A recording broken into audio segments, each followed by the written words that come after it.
Thank you, Elizabeth, so much for doing this interview with us. I guess we can get started.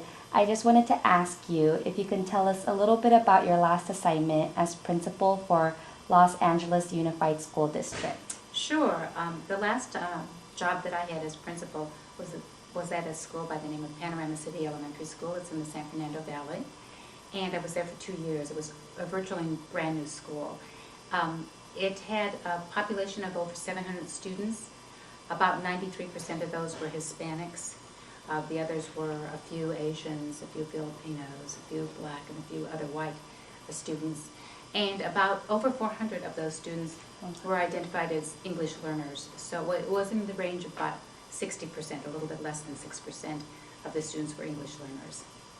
Okay, and can you maybe just expand a little on your role as principal and your experience? Sure. Sure. As principal, I really was the supervisor for all of the teachers and other staff members. So it was an assistant principal who was actually in charge of special education, the secretarial staff, the custodial staff, the assistants as well. I worked with all of those people. I saw myself as a teacher of the teachers. And of course, I worked also very closely with the members of the special education personnel. We understand that up until 1998, bilingual education was a much more pervasive approach to education of English language learners. Can you tell us how this change in policy has affected the English learners you have served? Mm-hmm. I want to say that, I really, kind of going backwards, I did receive my degree in education with a specialization in bilingual education, and I'm a real advocate of bilingual education.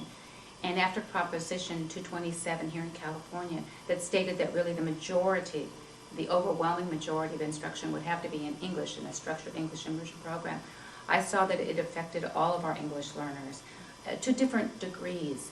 As you know, there are a variety of different levels. Children can either be non-English speakers or advanced English speakers and still be identified as English learners.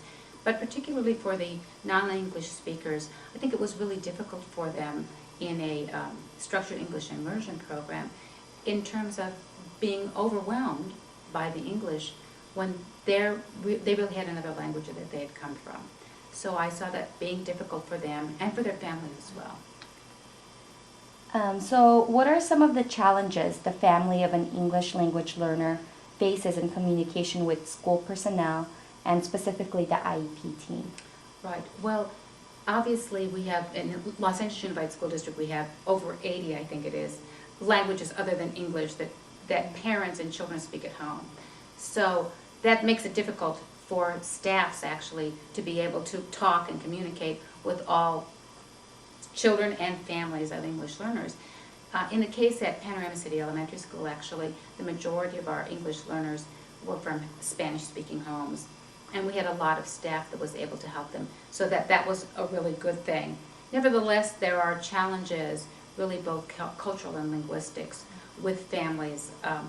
And in terms of the IEP process, what I've found is that sometimes, I think especially minority language children and parents, parents may not even be aware of the needs of their children. They may not be able to see the development as well as people that are here in our standard culture.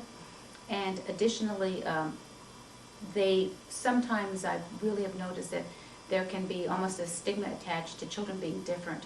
So it might be difficult, especially during an IEP, working with IEP, recognizing that the child is different and being able to accept those differences and feeling good about them or feeling as if it isn't a stigma.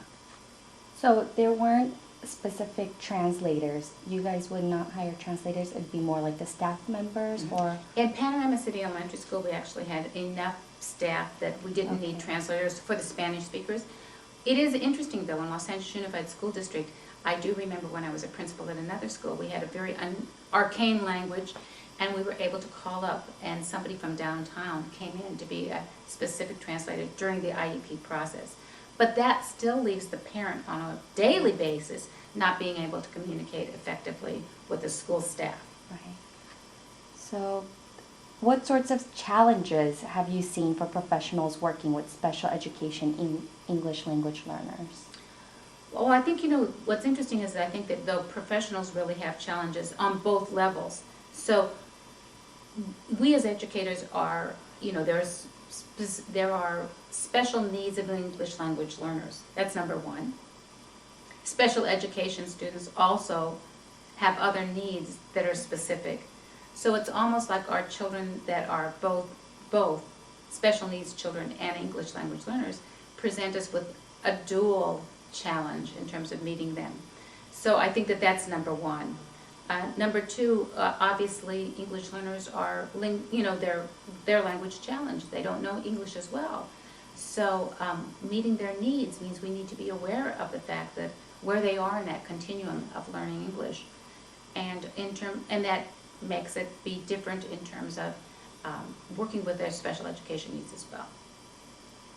Great. So now we can go on to some strategies. So what are some strategies you have seen work with dealing with English learners and their family to create the most effective learning environment for that student? Well, I think with all students, we really need to work collaboratively. So we're going to have to develop strategies that help us to work together. Parents and students, teachers, administrators, and the whole school. And I think that in itself is a collaboration strategy is something that's really important.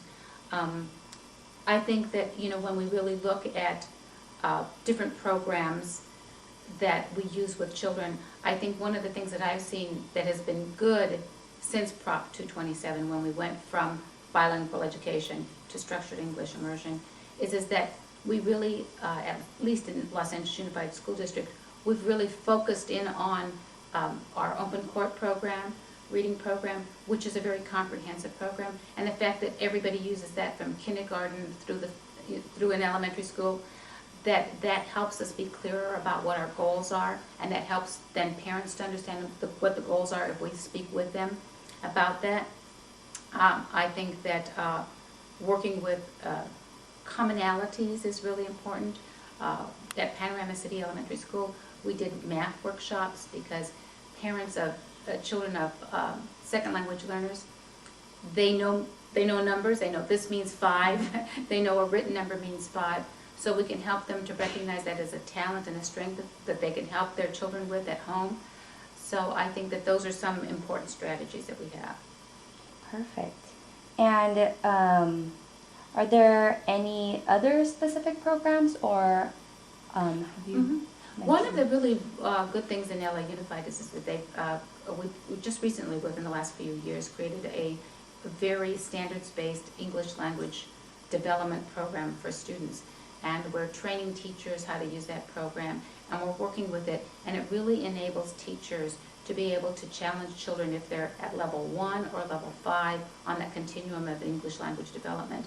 And I think it's been particularly successful to help children know what they need to learn, what they need to learn at different stages, at every grade level, because those standards are grade level based. But once again, that helps us too then with parents, because we can say to the parent, your child's a beginning student. We know that by the end of this year, they should be moving up a level, and we know that within a number of so many years, we should be able to reclassify your child. And when the parents know that, then they can support us at the school to help that happen, and they can be supporting their child at home as well. Thank you.